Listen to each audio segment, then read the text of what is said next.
우리 함께 인사하겠습니다. 할렐루야, 할렐루야. 한 주간 평안하셨습니까? 우리 옆에 있는 분들과도 인사하겠습니다. 사랑하고 축복합니다. 우리 오랜만에 뵙는 분들도 있는데 반갑게 맞아주셨으면 좋겠습니다.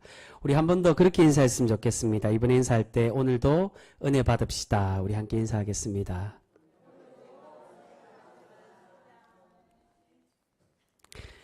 여러분, 은혜는 목사가 설교를 잘해서 받게 되는 것이 아니라 바로 하나님께서 은혜를 내려주실 때 가능하게 되는 줄 믿습니다. 여러분, 그렇게 우리가 오늘 예배 가운데 우리에게 찾아오시는 하나님을 진정으로 만나고 그분을 통해 풍성한 은혜로 체험받는 우리 귀한 복된 병성교회 모든 성도 되실 수 있기를 주님의 이름으로 축복합니다. 여러분, 존 버니언이 쓴 기독교의 고전인 철로 역정을 보면 그러한 내용이 나오고 있습니다. 주인공인 크리스천이 등에 무거운 죄의 짐을 지고 좁은 문을 향해 걸어가고 있었습니다. 그런데 짐이 너무 무거워서 쩔쩔매고 있을 때 세상의 현인이라고 하는 사람이 나타나서 이 크리스천에게 매력적인 지름길을 알려주게 됩니다. 그 매력적인 지름길은 옆에 다른 길로 가면 도덕이라는 마을이 나오는데 거기에 사는 율법이라는 선생을 만나면 그 사람이 좁은 문까지 가지 않아도 그 무거운 짐을 아주 쉽게 벗겨주게 된다는 것입니다. 크리스천은 그 매력적인 말을 믿고 지름길로 방향을 틀었는데 그런데 그 길은 가파르고 힘든 언덕길이었습니다. 그 언덕에는 불길이 뿜어져 나오고 또한 그 언덕이 금방이라도 무너져 내려서 자신을 덮칠 것 같은 극심한 공포가 이 크리스천에게 밀려왔습니다. 크리스천은 지름길이라는 말만 믿고 편법으로 짐을 벗어보려고 하다가 도리어 더 큰 낭패를 보게 되었습니다. 그때 전도자가 나타나서 좁은 길을 벗어나 이 크리스천을 꾸짖고 원래의 자리로 돌아올 수 있도록 도와주게 되었습니다. 여러분, 이 이야기는 우리가 신앙생활하면서 하나님의 말씀과 정도의 길을 가기보다는 더 쉽고 편한 방법을 찾으려는 우리의 잘못된 습성을 꼬집고 있습니다. 하나님께서는 우리에게 하나님의 구원의 길로 갈 수 있는 방법을 성경 말씀을 통해 분명히 알려주셨는데 사람들은 자꾸만 다른 방법, 더 쉽고 편한 방법인 편법의 방법을 써서 구원의 길로 가기를, 구원받기를 원할 때가 많이 있다는 것입니다. 여러분, 오늘 말씀에서 이렇게 잘못된 방법으로 결국 하나님께서 주시는 마지막 기회를 놓쳐버리고 멸망의 길로 가게 되는 사울에 대해서 우리에게 소개를 해주고 있습니다. 지금 블레셋은 이스라엘과 전쟁을 하기 위해서 수넴의 진을 치고 이스라엘과 대치를 하고 있습니다. 수넴은 이스라엘 골짜기의 북쪽에 있는 지역입니다. 블레셋이 이곳 수넴의 진을 친 것은 이스라엘을 북쪽과 남쪽으로 분리시켜서 그들을 고립시켜 이스라엘을 손쉽게 이기려는 계책을 짜고 있었다는 것입니다. 이러한 블레셋의 위협적인 계략에 사울은 두려워하며 떨고 있었습니다. 그래서 이 위협 속에 하나님의 도우심을 받고자 하나님의 뜻을 구하고 있습니다. 우리 그 말씀 다시 한번 보겠습니다. 6절 말씀입니다. 6절 말씀 같이 읽습니다. 시작. 사울이 여호와께 묻자오되 여호와께서 꿈으로도 우림으로도 선지자로도 그에게 대답하시지 아니하심으로. 사울은 하나님의 뜻과 도우심을 얻기 위해서 하나님께 물을 수 있는 방법이란 방법은 모두 다 동원하고 있습니다. 그런데 하나님은 그렇게 사울의 간절한 마음과는 다르게 아무런 대답을 하지 않고 계시는 것을 볼 수 있습니다. 여러분, 여기서 말씀하는 우림으로 물었다는 것은 바로 제사장이 의복 속에 가지고 있는 우림과 둠밈으로 그렇게 하나님의 뜻을 묻고 있다는 것을 의미하고 있습니다. 제사장은 하나님의 뜻을 구할 때 우림과 둠밈으로 하나님의 뜻을 구하고 하나님께 질문을 했습니다. 그런데 여러분, 이전에 사울이 어떠한 잘못을 저질렀습니까? 우리가 이전에 살펴본 22장에 보시면 대제사장 아히멜렉이 다윗을 도와줌으로 인해서 노베에 있던 모든 제사장을 사울이 죽이는 그러한 일이 있었습니다. 그로 인해 유일하게 살아남은 아히멜렉의 아들 아비아달이 다윗에게로 도망가게 되는데, 이 모습은 하나님의 뜻과 인도하심이 이제 사울에게서 다윗에게로 넘어가고 있음을 우리에게 말씀하고 있는 상징적인 모습입니다. 그렇게 하나님의 제사장들을 학살하고 죽였던 사울이 제사장의 우림과 둠밈으로 하나님의 뜻을 구했다는 것은 모순적인 행동입니다. 사울은 노베 제사장들을 모두 죽임으로 하나님의 뜻을 버린 그러한 사람이 되었다는 것입니다. 그런데 그런 그에게 하나님은 말씀하시지 않으시고 그에게 응답하시지 않는 것은 당연한 결과라고 할 수가 있습니다. 자신이 하나님의 방법을 버렸는데, 하나님의 뜻과 하나님의 말씀을 전해줄 수 있는 대제사장과 그 제사장들을 모두 학살하고 죽였는데, 이 제사장을 통해 하나님의 뜻을 구한다는 것은 결코 하나님이 원하시는 모습이 아니었다는 겁니다. 특히나 사울이 지금 블레셋으로 인해 두려워서 하나님의 뜻을 구하고는 있지만, 이전에 사울이 하나님의 뜻을 찾는 모습이 어땠습니까? 항상 겉으로는 하나님을 신뢰하고 순종하는 것처럼 보였지만 그의 중심에는 가식적인 모습들만 있었지 진실 때는 그러한 신앙은 가지고 있지 못했다는 것입니다. 사울은 항상 하나님의 말씀에 온전히 순종하지 않고 하나님의 말씀을 거역했던 사람이었습니다. 그로 인해 이미 사울은 2번이나 하나님께 버림받을 것이라는 그 책망의 말씀을 듣게 되었다는 것입니다. 그런데 더 큰 문제는 이렇게 하나님의 응답을 받지 못한 사울이 어떠한 방법을 사용하고 있습니까? 하나님께서 가증하게 여기시는 방법으로 하나님의 뜻을 구하고 있는 것을 볼 수 있습니다. 우리 그 말씀 보겠습니다. 7절 말씀입니다. 우리 7절 말씀 같이 읽겠습니다. 시작. 사울이 그의 신하들에게 이르되 나를 위하여 신접한 여인을 찾으라. 내가 그리로 가서 그에게 물으니라 하니 그의 신하들이 그에게 이르되 보소서 엔돌에 신접한 여인이 있나이다.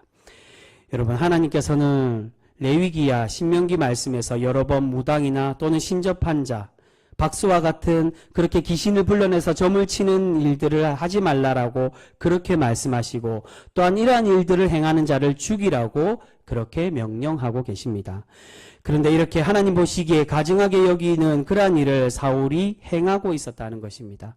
그런데 더욱이 지금 사울의 이 행동은 이전에 자신이 왕으로서 금지하고 쫓아버렸던 그 방법을 사용하고 있었다라고 오늘 말씀은 우리에게 그렇게 증거하고 있습니다. 우리 3절 말씀도 같이 읽겠습니다. 3절 말씀 우리 같이 읽습니다. 시작. 사무엘이 죽었으므로 온 이스라엘이 그를 두고 슬피 울며 그의 고향 라마에 장사하였고 사울은 신접한 자와 박수를 그의 땅에서 쫓아내었더라. 아멘.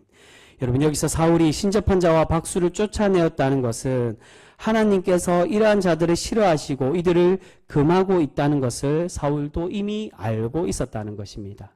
사울은 처음에는 하나님께 신실하고 경건한 모습을 보이기 위해서 지금 이렇게 이들을 금하고 쫓아내고 있는 것입니다. 하지만 자신의 신앙이 변질되고 또한 마음이 급해지니 블레셋이 쳐들어와서 이러한 위급한 상황에 놓여서 자신의 마음이 급해지니까 어떻게 행동하고 있다는 겁니까?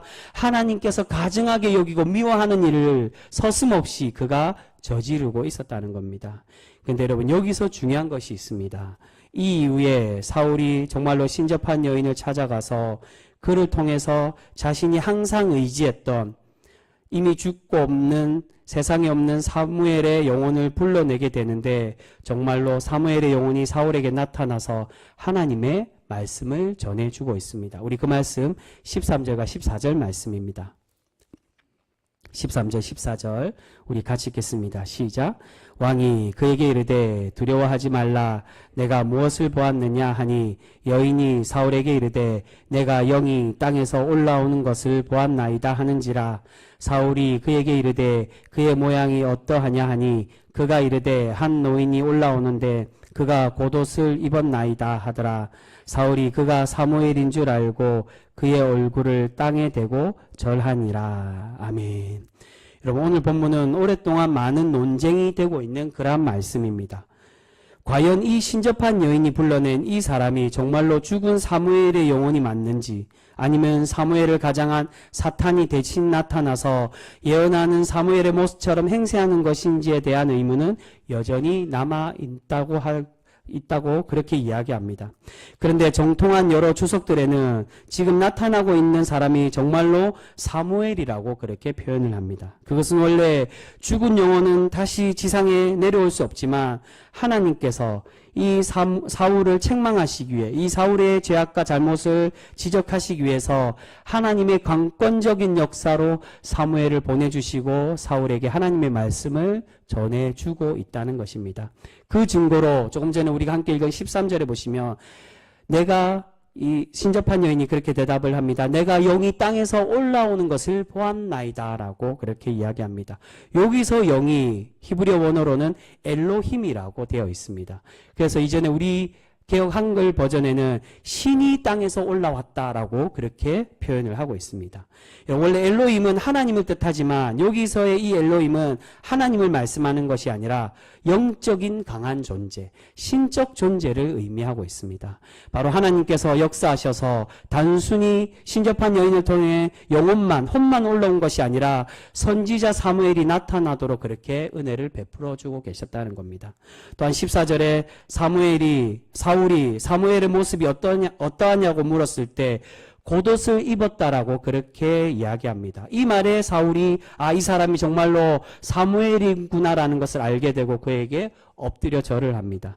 여기서 겉옷이란 말은 원어상에 사무엘이 평소에 입고 다녔던 제사장의 의복을 의미하고 있습니다.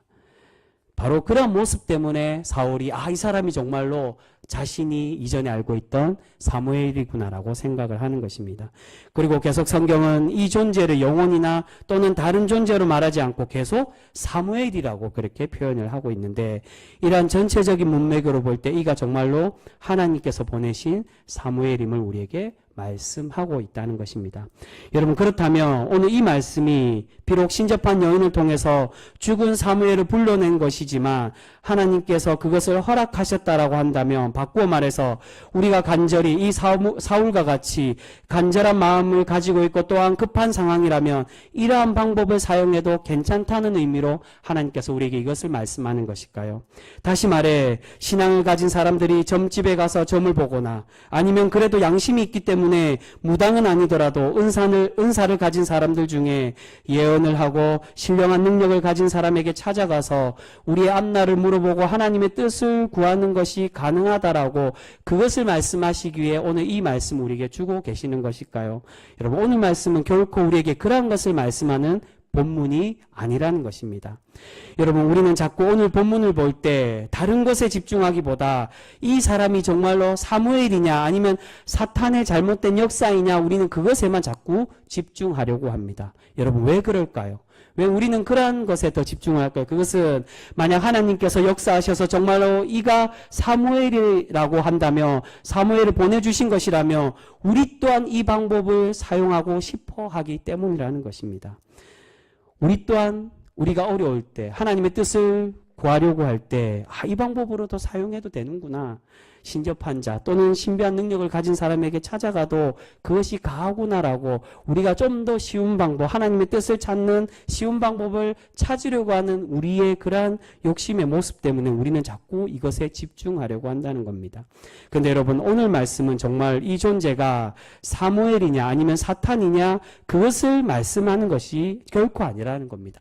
그것이 중요한 것이 아니라 그 존재가 사무엘이든 비록 반대로 사탄이든 간에 하나님께서 우리에게 정말로 원하시는 모습이 무엇이라는 것입니까? 그것은 오늘 이 사울처럼 우리가 쉽게 우리를 흔들고 유혹하는 편법의 방법이 아니라 하나님의 바른 길로 가라고, 오로지 하나님께 질문하고 하나님을 찾는 그러한 신앙인이 되라고 우리에게 말씀하고 계신다는 것입니다. 여러분, 오늘 하나님께서 사울에게 원하시는 모습이 무엇입니까? 그럼에도 이렇게 급박한 상황이라도 그가 불법한 방법이 아닌 그가 도리어 더 이전의 과거의 잘못된 행동을 회개하고 하나님께로 돌아오며 하나님을 더 간절히 붙들기를 그렇게 원하고 계신다는 것입니다. 그래서 앞에 읽은 3절에서 사울이 과거에 신접한 자를 쫓아내었지만 이것을 어기고 신접한 여인으로 하나님의 뜻을 구했다는 것은 사울의 이 불법한 행동을 우리가 따라가지 말라는 것을 말씀하는 겁니다. 그래서 이후에 역대상에 보시면 사울의 이 모습을 분명히 잘못된 모습이라고 그렇게 평가하며 우리에게 그렇게 말씀해 주고 있습니다. 우리 그 말씀 한번 보겠습니다. 역대상 10장 13절과 14절 말씀입니다. 역대상의 말씀입니다. 우리 화면으로도 준비되어 있습니다. 우리 화면을 보시면서 우리 함께 읽어보겠습니다. 역대상 10장 13절과 14절 말씀 우리 같이 읽습니다. 시작. 사울이 죽은 것은 여호와께 범죄하였기 때문이라. 그가 여호와의 말씀을 지키지 아니하고 또 신접한 자에게 가르치기를 청하고 여호와께 묻지 아니하였으므로 여호와께서 그를 죽이시고 그 나라를 이새의 아들 다윗에게 넘겨주셨더라. 아멘. 여러분, 이 말씀에서 분명히 하나님께서 사울이 버림받는 이유를 우리에게 말씀하고 있습니다. 그 이유가 말씀을 지키지 않았다고, 즉 이전에 사울이 행했던 제사의 문제와 아말렉과의 전쟁에서 행했던 그 불순종의 모습을 말씀하고 있습니다. 그리고 이어서 말씀하는 것이 바로 오늘 이 28장의 이 잘못된 행동, 그가 신접한 자에게 구함으로 하나님이 이 모습을 기뻐하지 않으심을 우리에게 분명히 말씀하고 있습니다. 그리고 이어서 말씀하시는 14절에 우리에게 어떤 말씀을 하십니까? 하나님께서 그 모습이 아닌 진정으로 사울에게 원했던 모습이 무엇인지를 우리에게 그렇게 들려주고 있습니다. 14절 초반에 보시면 사울이 어떠했다고 말씀합니까?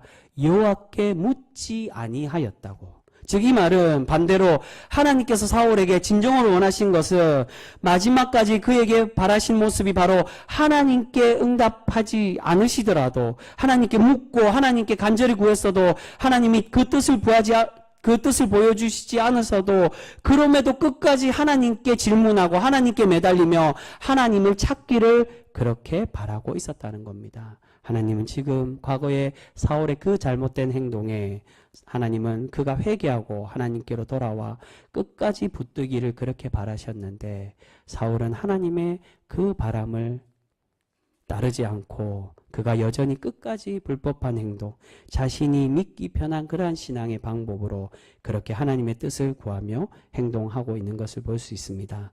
여러분, 이런 하나님의 마음은 오늘 본문에서도 우리에게 분명히 말씀해 주고 있습니다. 우리 그 말씀 보겠습니다. 오늘 본문 말씀 16절 말씀입니다. 28장 16절 우리 같이 읽습니다. 시작.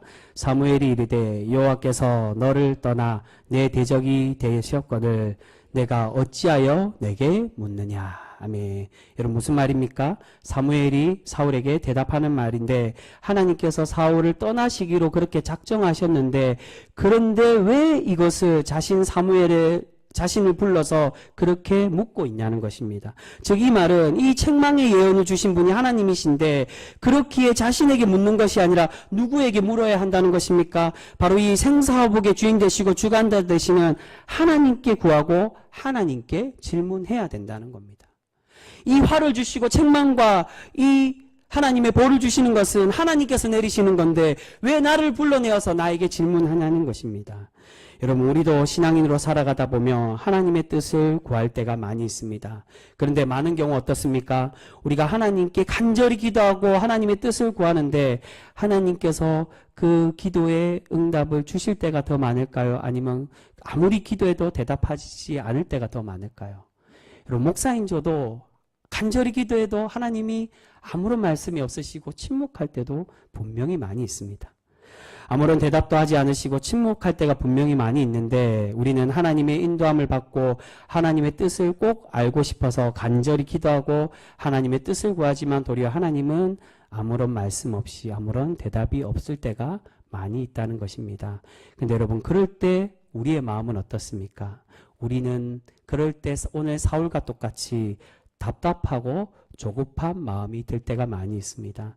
특히나 우리가 기도하는 우리의 기도가 그 기도를 통해 구하는 것이 시급한 일이거나 중요한 일일수록 우리의 조급한 마음은 더하게 된다는 것입니다. 그런데 여러분, 그럴 때 우리는 어떤 유혹을 받게 됩니까? 바로 오늘 이 사울과 같이 하나님의 뜻을 구하는 다른 방법은 없는지, 더 빨리 응답받는 방법이 없을까라고, 그렇게 우리 또한 사울의 이 유혹받은 모습처럼 우리는 그 방법을 찾으려고 하게 된다는 겁니다.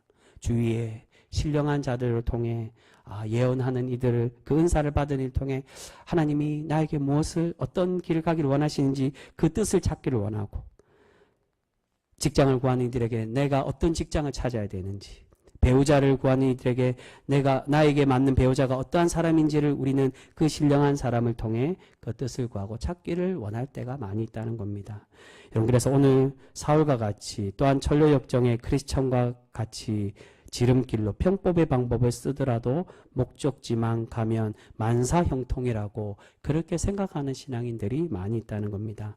하지만 여러분, 오늘 하나님은 이 사울의 모습을 통해 우리에게 말씀하고 계십니다. 비록 돌아가고 오래 걸려도 다른 길이 아니라 어떠한 길을 가라고요? 끝까지 하나님께 매달리고 하나님께 기도하여 하나님의 뜻을 구하는 사람이 되라고 우리에게 말씀합니다. 역대상의 말씀이 바로 그것입니다. 하나님께 물어야 되는데 사울은 끝까지 하나님께 묻지 않았다는 겁니다. 여러분, 지난 시간에 다윗이 사울을 피하여서 블레셋 땅으로 만명하는 그런 말씀이 우리에게 나오고 또한 우리가 함께 그렇게 살펴보았습니다. 그런데 그 방법이 하나님께 물어보고 하나님의 뜻대로 결정하지 않으므로 결국 다윗 또한 그 결정으로 인해 어려움이 닥치는 그러한 일들이 생기게 됩니다. 바로 그 말씀이 다음 장에 나오는 29장에 다윗이 자신의 동족 이스라엘과 전쟁을 해야 되는 그러한 절체절명의 위기에 놓이게 되었다는 겁니다. 다윗이 자신의 생각대로 사울을 피하기 위해서 블레셋으로 가게 되므로 이스라엘과 적이 되어서 싸우게 되는 위기에 닥치게 되지만, 그런데 결국 어떻게 됩니까? 하나님은 이런 위기에 빠진 다윗을 결코 버리지 않으시고 다윗에게 은혜를 베푸셔서 다윗이 이스라엘과 싸워 적이 되지 않도록, 그들과 원수가 되지 않도록 그렇게 도와주고 계시는 것을 볼 수 있습니다. 여러분, 왜 하나님은 자신의 생각대로 결정한 이 다윗을 그렇게 지켜주시고 도와주고 계시는 것일까요? 바로 다윗은 그럼에도 자신의 정체성을 지키고 있었기 때문이라는 것입니다. 비록 자신의 실수로 블레셋의 군사가 되었고 이스라엘을 배신해야 되는 그러한 상황이 되었지만 여전히 자신이 하나님의 백성이며 이스라엘 백성들을 위해서 기름 부음 받은 자임을 그가 잊지 않았다는 것입니다. 몸은 비록 적국에 있지만 그러나 그의 중심은 어디에 있습니까? 여전히 하나님과 함께 있고 이스라엘을 사랑하고 그 품는 마음을 가지고 있었다는 것입니다. 그런데 오늘 사울은 어떻습니까? 그와 반대로 오늘 8절에 보시면 지금 사울은 불법을 행하기 위해 자신의 옷을 갈아입고 자신의 신분을 숨기고 있는 것을 볼 수 있습니다. 이것은 사울이 자신의 옷을 벗었다는 건 왕으로서 또한 하나님의 백성으로서 자신의 신분을 버리고 하나님을 배반하는 사람이 되고 있음을 우리에게 말씀하고 있는 것입니다. 사울은 다윗과 다르게 몸은 이스라엘에 있고 왕의 신분을 가졌지만 그의 중심은 신앙인의 정체성, 참 백성의 신분을 가진 것이 아니라 그 신분을 버리고 하나님과 점점 멀어지고 있음을 우리에게 보여주고 있습니다.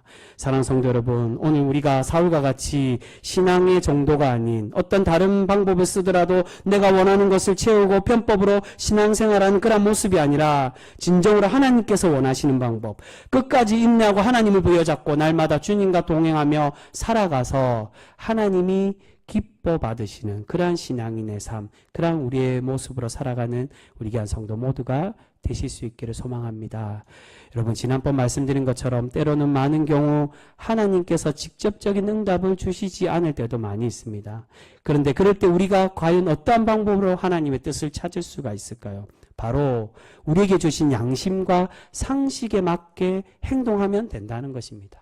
하나님은 말씀을 통해 또한 우리에게 은혜, 말씀과 신앙인의 지혜를 통해서 이미 우리에게 하나님의 바른 길이 무엇인지를 깨달을 수 있도록 지혜를 주셨다는 것입니다.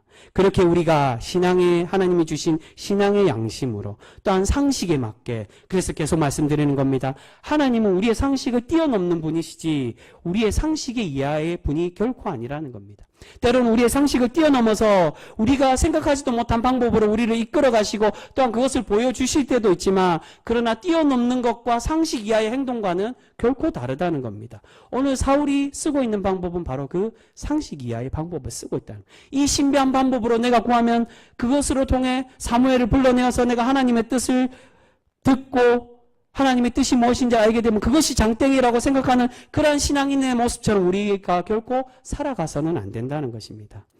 여러분, 그렇게 우리는 우리의 신앙과 양심에 맞게, 그 상식에 맞게 행동하는 것이 결국 하나님께서 원하시는 뜻이며 하나님께서 우리에게 응답하는 방법임을 우리는 분명히 기억해야 될 줄 믿습니다.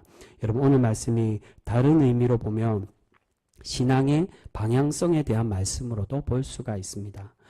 우리 하나님은 참 기쁨과 평안을 우리에게 주시기 원하는데 우리는 어떻습니까? 우리는 자꾸 세상의 기쁨과 하나님의 정도의 길이 아닌 다른 길을 통해 기쁨을 누리려고 하는 세상의 기쁨과 세상의 안녕으로 그렇게 우리의 평안을 추구할 때가 많이 있다는 겁니다. 하나님께서 주시는 평안과 기쁨은 세상에 줄 수 없는 것인데 우리는 자꾸 세상의 즐거움과 물질을 통한 기쁨 또한 세상으로 통해 받는 그러한 힘이 주는 평안을 자꾸 추구하려고 한다는 것입니다. 여러분, 세상이 주는 방법, 세상의 것으로는 결코 우리가 우리의 진정한 기쁨과 평안을 누릴 수가 없습니다. 하나님은 그러한 세상의 방법으로 우리가 살아가는 것이 아니라 다윗과 같이 신앙의 정체성을 바르게 깨닫고 주님이 우리에게 진정으로 주시고자 하는 참된 은혜와 주님이 기뻐하시는 신앙인의 방법으로 우리가 살아가기를 원하고 계시는 줄 믿습니다. 여러분, 우리가 이제 사울과 같이 신앙인의 옷을 벗고 세상의 불법한 방법으로 하나님의 뜻과 도우심을 구하는 것이 아니라 오직 하나님께 더욱 간절히 나아가고 하나님께서 주시는 참 지혜인 양심과 상식으로 거룩함을 지켜서 하나님이 기뻐 받으시는 그런 복된 성도로 살아가는 우리 귀한 믿음의 성도 모두가 되실 수 있기를 소망합니다. 여러분, 우리가 그렇게 주님이 원하시는 방법인 신앙의 정도로 행하며 살아가서 하나님이 기뻐하시고 날마다 복으로 채워주시는 그런 복된 성도 우리 모두가 되실 수 있기를 주님의 이름으로 축복합니다. 기도하겠습니다.